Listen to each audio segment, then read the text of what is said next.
안녕하세요, 성타입니다. 이번 시간 부와 성공의 문을 여는 찰스 헤넬 마스터키 시스템이라는 그 책에서 저자가 말하는 24개의 그 시크릿 키, 마스터키 가운데 7번째를 함께 나눠보고자 합니다. 시각화하고 물질화하라 라고 말합니다. 비주얼라이제이션, 내가 이미 그이다라는 이미 결과가 이루어진 전제의 관점에서 나의 모습을 상상하는 것이죠. 여기서 꼭 시각화라는 것은 꼭 보이는 시각만 활용하라는 것이 아니라 영적 오감 모든 것을 총동원하라는 그런 의미로 대표적으로 보다라는 대표 동사를 여러분들이 생각하면 됩니다. 먹어보다, 맛보다, 놀아보다, 온갖 그 보다라는 그 것을 통해서 우리가 모든 것을 느낄 수 있습니다. 만져보다, 들어보다, 다 보다로 귀결되죠. 보다는 모든 영적 오감의 대명사격이라고 보면 되겠습니다. 우리가 무엇을 시각화할 때 인식은 이미 나는 그라고 느끼고 믿게 되고, 그때 비로소 온 우주에 있는 그 양자 에너지장이 움직이기 시작한다는 것입니다. 내가 원하는 그 내 손에 쥔 금덩어리의 촉감이 내 손의 금덩어리를 실제로 현실에서 보여지게끔 귀결시킬 수밖에 없다는 것입니다.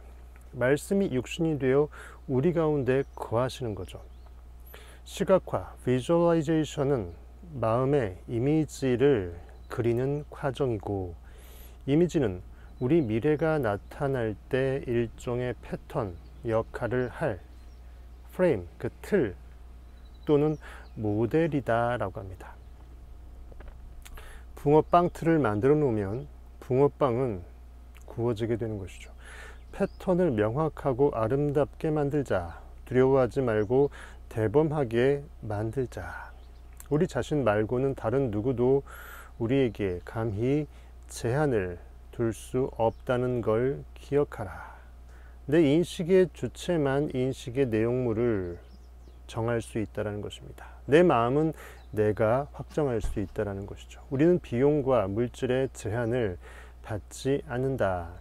공급은 무한, 8팔을 뉘우게 되면은 무한대가 되죠. 공급은 무한의 존재에 의지하고 나의 존재 인식의 무한성입니다. 모든 것이 다 있는 충분성, 다 예비되어 있는 여호와 일의 하나님이죠. 공급은 무한의 존재에 의지하고 상상 속에서 패턴을 구성한다. 의식의 패러다임이 그렇게 바라본 대로 현상계에 비춰지듯이 내 의식의 패턴이 내 현상계에서의 내 모습을 결정지을 수밖에 없다는 것입니다.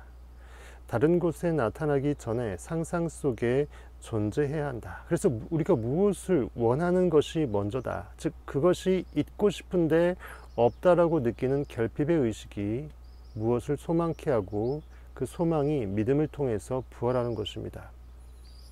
이미지를 선명하고 깨끗하게 그려 마음속에 굳게 간직하면 점점 더 그것이 우리에게 가까이 다가올 것이다.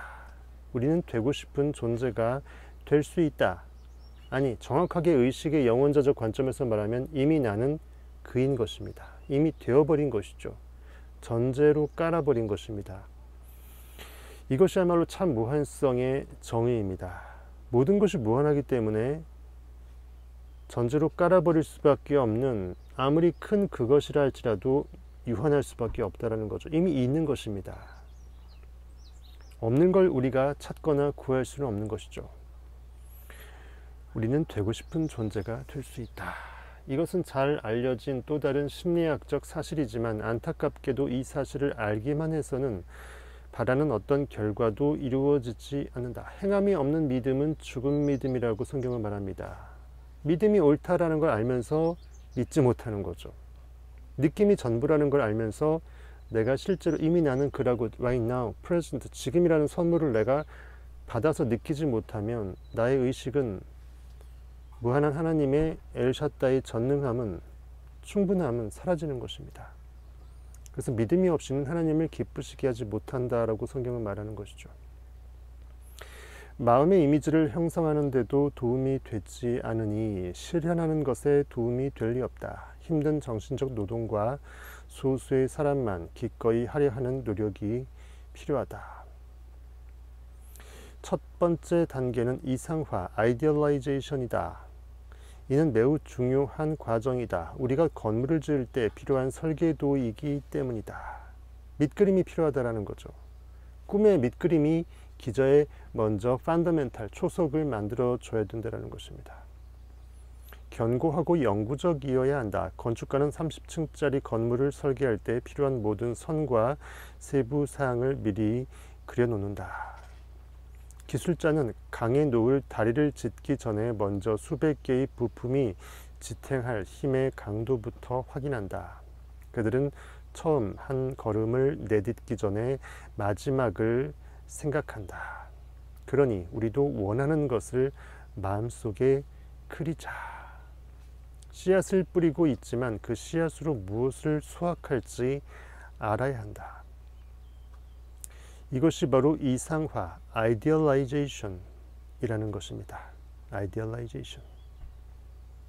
확실하지 않다면 분명하게 그려질 때까지 매일 같은 의자에 앉아 생각하자. 점차 그려질 것이다. 처음에는 희미하게 보이겠지만 형태가 잡히고 그 다음에는 윤곽이 드러날 것이다. 그리고 마침내 외부 세계에서 실현될 계획을 세울 파워, 에너지의 그 파워, 힘을 조금씩 키워나갈 수 있을 것이다. 그 초짜 화가가 연필로 처음에 스케치하며 시작하다가 명품 화가로 재탄생하는 것입니다. 그렇게 우리는 우리 미래가 어떤 모습일지 알게 된다. 그 다음이 시각화 과정이다. 이 과정에서는 세부 사항을 포함하는 등 그림을 더 완벽하게 만들어야 한다. 그리고 세부 사항이 구체적으로 전개되기 시작하면서 구체화할 때 필요한 수단과 방법이 발전한다.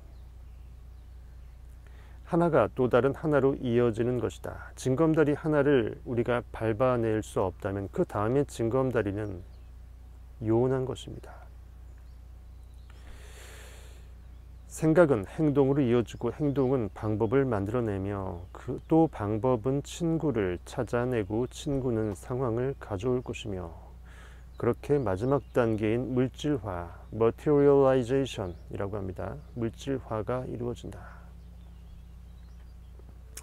성경에서 substance, 물질, 믿음은 바라는 것들의 물질, 실상이라고 말하고 있습니다. substance라고 영어 성경에 되어 있습니다. 그렇다고 느껴버리는 확신이야말로 진정한 진료, 진정한 물질이라는 거예요. 우리는 모두 우주가 물질로 나타나기 전에 생각의 형태로 존재했으리라는 걸 알고 있다. 그리고 만약 우리가 우주의 위대한 건축가의 노선을 따라가려 한다면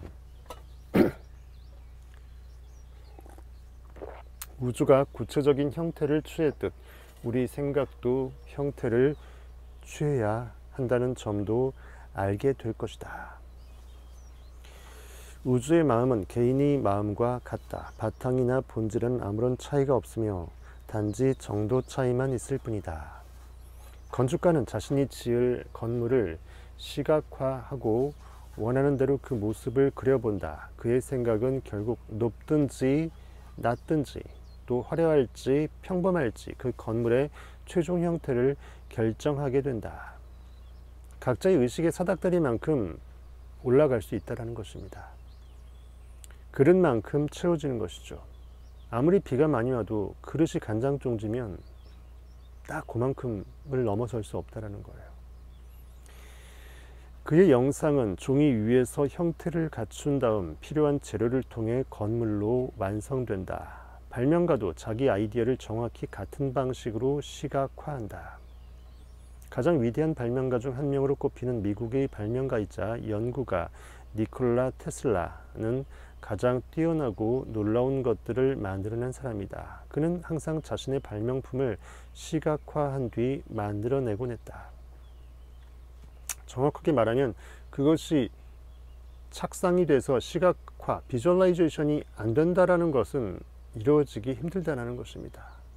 이미 이루어질 걸 알고 있기 때문에 알고 있는 내 의식이 그것을 느끼고 생각하고 그려낼 수 있게 된 것이라는 거예요.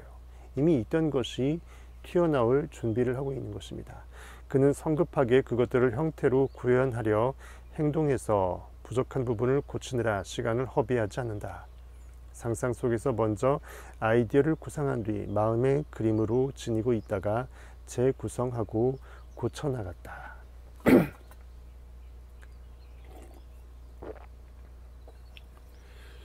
전기 실험가 Electrical Experimenter 라는 책에서 그는 이렇게 말했다. 이런 식으로 나는 아무것도 건드리지 않고 빠르게 개념을 발전시켜 완성할 수 있었다. 생각의 능력이 미리 준비가 될 때 이미 밑그림은 다 그려진 것이라는 거죠. 가능한 모든 개선점을 고쳐내고 아무 문제도 없으면 머릿속에 그 작품을 실제로 구현했다. 그렇게 만든 작품은 늘 내가 생각한 대로 작동했다. 20년간 단 한 번의 예외도 없었다. 라고 이렇게 회고했다고 합니다. 만약 이러한 지침을 열심히 따를 수 있다면 희망하는 것의 실체이며 보이지 않는 것의 증거인 믿음을 이렇게 성경에서 정의했죠. 믿음은 바라는 것들의 실체, 실상, 서브스턴스이고 보지 못하는 것들, 즉 보이지 않는 것들의 참 증거라고 했습니다. 이미 보이지 않는 이 느낌이라는 것이 이미 증거 역할을 한다는 거죠. 또 다른 증거를 내가 입증할 필요가 없다는 것입니다. 유일한 실체이자 유일한 빼박의 증거는 뭐다? 이미 나는 그라고 내가 느끼고 있다는 거예요. 이런 믿음을 발전시킬 수 있다. 인내와 용기로 이어지는 자신감도 키워나갈 수 있다. 달성하고자 하는 목적과 관련 없는 것들을 배제할, 딱 가지쳐버릴 수 있는 거죠. 붕어빵의 빵틀에 들어오는 것만 붕어빵으로 구워집니다. 나머지는 다 이렇게 도려내어지는 거죠. 이렇게 스스로 배제시킬 집중력도 개발할 수 있을 것이다. 생각은 형태로 나타난다. 자기 생각을 할 수 있는 사람만이 대가의 자리를 차지하고 권위 있게 이야기할 수 있다. 이미지를 반복적으로 그려야 명쾌함과 정확함을 얻을 수 있다. 각각의 반복 동작이 이미지를 전보다 더 명확하고 정확하게 표현하며 그 이미지의 선명도와 명확도에 따라 외부로 표현되는 것도 달라진다. 우리는 외부 세계에서 이미지가 구현되기 전에 우리 마음의 세계, 내부 세계에서 이미지를 견고하게 만들어야 한다. 왜? 뜻이 하늘에서 먼저 이루어져야 됩니다. 내부에서 as within 한 것처럼 so without 하는 거죠. 외부에서도. 적절한 재료가 없는 한 마음의 세계에서도 가치 있는 것을 만들 수 없다. 토기장이가 진흙이라는 재료를 쪼물딱쪼물딱 할 수 있다는 것입니다. 재료가 있을 때는 무엇이든 원하는 것을 만들 수 있으니 재료를 확인하자. 조악한 천으로는 멋진 드레스를 만들 수 없다. 내 에너지의 양과 이 깊이가 나의 현상계에서의 그 의식의 수준의 결과물을 비로소 빚어낼 수 있다는 거죠. 수백만 명의 조용한 마음의 일꾼들이 이 재료를 가지고 우리가 생각하는 이미지를 만들어낸다. 생각해보자. 우리에게는 500만 명 이상의 마음의 일꾼들이 준비되어 있고 또 그들을 활용할 힘이 있다. 뇌세포라고도 불리는 그들 말고도 최소한 같은 수의 예비 인력이 필요하다면 바로 움직일 태세를 갖추고 있다. 우리 생각하는 힘은 거의 무한하다. 거의라는 말 빼도 됩니다. 어차피 무한대에 어떤 즈음이라는 것은, 어느 정도라는 것은 무의미한 형용사가 될 것이니까요. 완벽한 무한대나 거의 무한대나 무한대는 무한대입니다. 이는 원하는 어떤 환경을 스스로 만드는 데 필요한 물질을 만드는 우리의 힘 또한 사실상 무한하다는 것을 의미한다. 이 수백만 명의 마음의 일꾼 말고도 우리 몸에는 수십억 명의 다른 일꾼들, 즉 세포가 있다. 그들은 주어진 메시지나 지시를 이해하고 행동할 정도의 충분한 지능을 지니고 있다. 이 세포들은 모두 몸을 창조하고 재창조하느라 분주하지만 그 밖에도 완벽한 발달에 필요한 재료를 스스로에게 끌어당김의 법칙이죠. 끌어당기는 정신활동을 할 수 있다. 나는 온 우주의 완벽한 무한 자장의 중심점이라는 거예요. 완벽한 자석이라는 것입니다. 그들은 모든 생명체가 성장에 필요한 물질을 스스로 끌어당기는 것과 같은 방식과 법칙으로 일한다.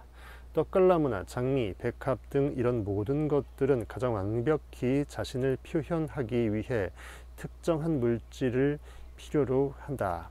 그리고 그들은 가장 완벽한 발달에 필요한 것을 확보하기 위한 가장 확실한 방법인 조용한 요구, 즉 끌어당김의 법칙으로 그것을 확보한다. 이미 나는 그라는 그 느낌, 믿음이 나의 의식을 스스로 이미 나는 그렇다라고 느껴버린 그 의식의 서닥다리가 내가 느낀 서닥다리의 그 바만큼 현상계에서의 나의 모습을 그대로 끌어당겨서 올려놓는다라는 거예요.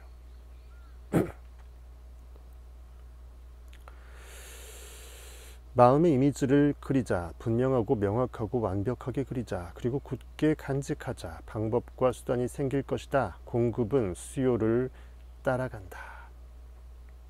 우리는 적절한 시간과 올바른 방법으로 제대로 된 일을 하게 될 것이다.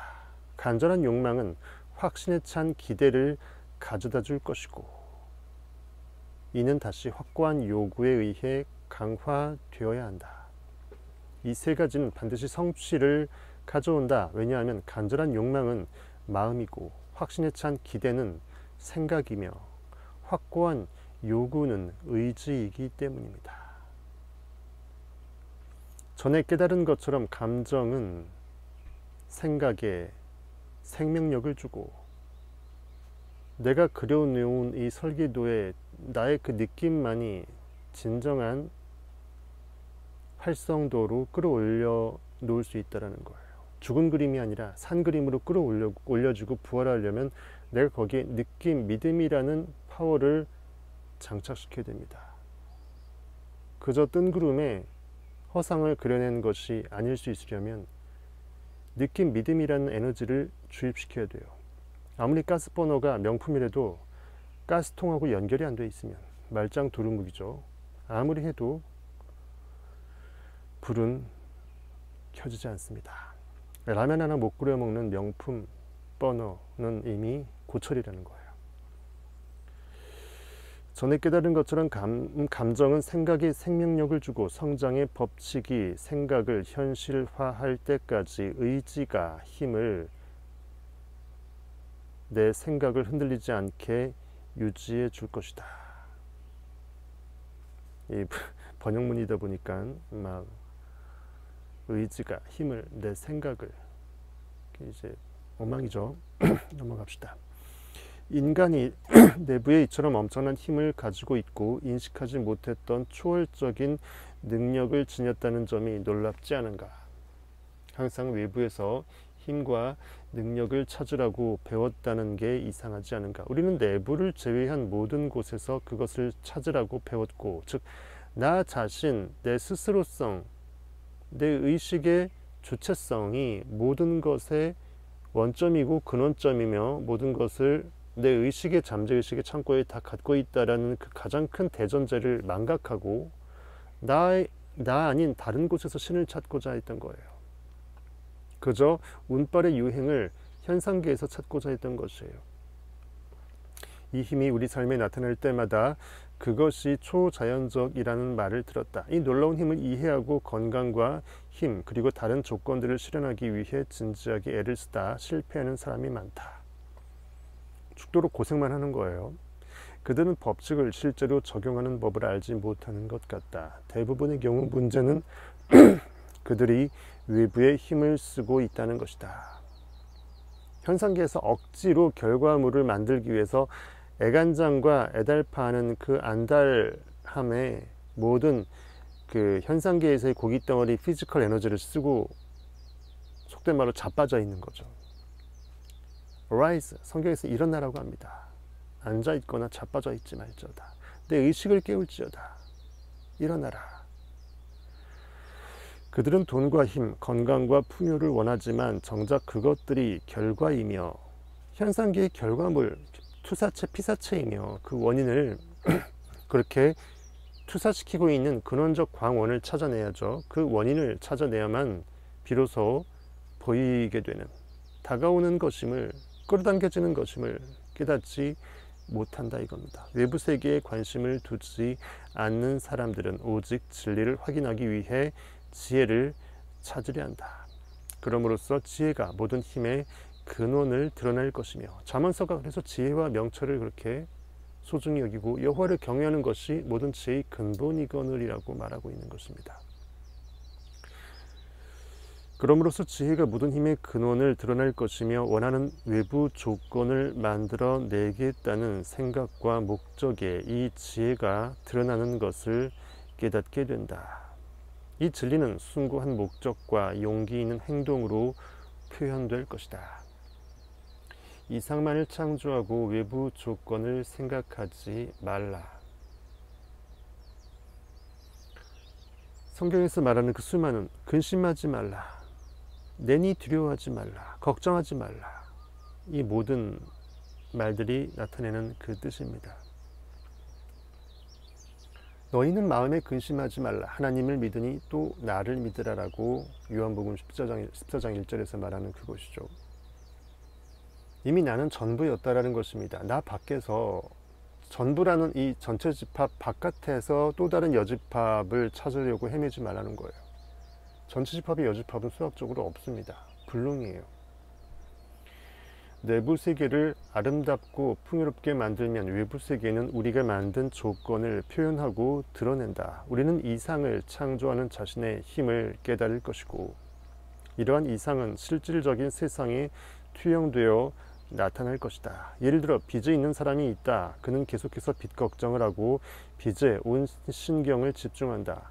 그 생각이 원인이 되기 때문에 결과적으로 빚에서 헤어나오지 못하고 실제로 더 많은 빚을 끌어당기고 있는 형국이 되는 거죠. 그는 끌어당김의 법칙을 작동시켰다. 그래서 손실이 더 큰 손실로 계속 이어지고 야기되는 거죠. 이런 일반적이고 필연적인 결과를 자아낼 수밖에 없다는 것입니다. 그렇다면 올바른 방법은 무엇일까? 무엇이 하나님의 이 법칙의 올바름, 공의이고 정직인가 이 말이에요. 무엇이 형이상학적인 영적인 진리인가 이 말이에요. 원하지 않는 것이 아닌 원하는 것에 집중하자. 풍요를 생각하자. 풍요의 법칙을 실행해 옮길 방법과 계획을 이상화하자. 풍요의 법칙이 만들어내는 상황을 시각화하자. Idealization, Visualization. 이렇게 될 때 Materialization 된다는 거예요. 이렇게 하면 실현될 것이다. 만약 법칙이 완벽히 작동한다면 결핍과 두려움을 지속적으로 생각하는 사람들에게 가난과 결핍 그리고 다른 모든 제약을 가져다 준다면 용기와 힘을 생각하는 사람들에게는 분명 풍요와 부를 가져다 줄 것이다. 성경은 말합니다. 있는 자는 더 있게 될 것이요 없는 자는 그 있던 것까지 빼앗기게 되리라라고 말합니다. 이 상상력의 용불용설이에요. 쓰면 쓸수록 상상력은 커지고 결과물도 커집니다. 이것은 많은 사람에게 어려운 문제이다. 우리는 너무 불안해한다. 불안과 두려움, 괴로움이 현실로 드러난다. 우리는 무언가를 하고 싶어한다. 돕고 싶어한다. 우리는 마치 막 씨앗을 심어놓고 15분에 한 번씩 씨앗이 잘 자라나고 있는지 보려고 흙을 휘젓는 아이 같다. 물론 그런 상황에서 씨앗은 절대로 싹틀 수가 없다. 하지만 바로 이것이 많은 사람이 마음의 세계에서 하고 있는 행동이다.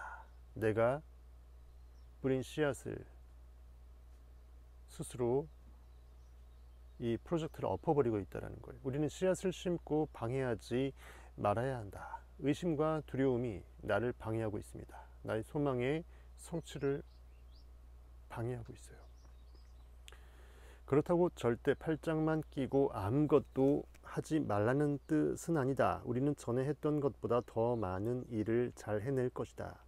새로운 통로가 끊임없이 생겨나고 또 새로운 문이 열릴 것이다.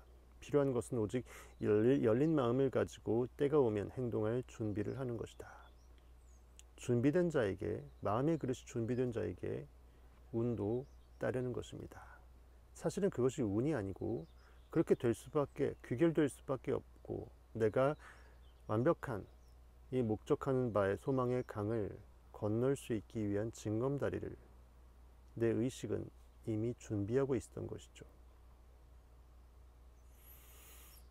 생각의 힘은 지식을 얻는 가장 강력한 수단이다. 어떤 주제든 집중하면 문제가 해결된다. 사실은 문제가 없었다라는 거예요. 그래서 문제는 해결될 수밖에 없는 것입니다. 사람의 이해력을 넘어서는 것은 없다. 하지만 생각의 힘을 활용하고 그 힘이 우리 뜻대로 움직이게 하려면 노력해야 한다. 그 생각은 우리의 경험이 의존하는 행운의 바퀴를 굴리는 증기를 만들어내는 불이다. 증기기관의 그 연료, 불로 비유하고 있습니다. 스스로 다음 몇 가지 질문을 하고 경건하게 대답을 기다리자. 가끔 내면의 자아를 느끼는가? 느끼십니까? 나는 존재한다. 그 존재하는 나의 존재성을 느끼십니까? 자아를 존중하는가? 아니면 대중을 따라가는가? 보이는 거에 휩쓸리는가? 보이지 않는 나의 영적인 파워를 내가 느끼는가? 이 말이죠. 대중은 항상 끌려갈 뿐 절대 이끌지 않는다는 것을 기억하자. 증기기관과 동력장치 그리고 지금까지 있었던 모든 진보와 발전에 맞서 치열하게 투쟁하는 것은 대중이었다. 이번에 할 연습은 친구를 시각화하고 그를 마지막으로 본 모습으로 떠올리고 방과 가구를 떠올리고 함께 나눈 대화를 떠올리고 또 그의 표정 변화를 살피고 웃는 얼굴을 지켜보는 것이다. 즉 내 친구가 그의 모든 소망을 완벽하게 이루어서 포효하고 있는 기뻐하는 모습을 축하해 주는 것을 내가 상상하는 거예요. 이것이 상상력을 유발하는 시도라는 것입니다. 또는 내가 이미 성공했다라는 것을 친구가 기뻐해서 축하해 주는 메시지를 듣는 연습을, 그가 기뻐해서 환하게 우는 모습을 내가 상상하는 것이죠. 할 수 있겠는가? 좋다. 할 수 있다면 친구의 흥미를 불러일으키자. 모험 이야기를 들려주고 재미있고 흥미로워 반짝거리는 친구의 눈을 바라보자. 이 모든 것을 할 수 있는가? 그렇다면 우리의 상상력은 훌륭하며 우리는 훌륭하게 발전하고 있다. 라는 이 말로 챕터를 저자는 끝냅니다. 찰스 헤넬은 말합니다. 우리 자신 말고는 다른 누구도 우리에게 제한이라는 것을 걸 수 없다는 걸 기억하라. 의식은 원래 모든 것이 다 있는 존재 그 자체예요. 존재가 어디까지로 존재될지, 한계 되어질지는, 한계 지어질지는 한계를 짓는 의식만이라는 거예요. 우리에게 제한을 둘 수 있는 외부의 그 어떤 것도 존재하지 않습니다. 나 이외의 다른 절대자가 존재할 수 없습니다. 지금까지 성공학 1타 강사였습니다.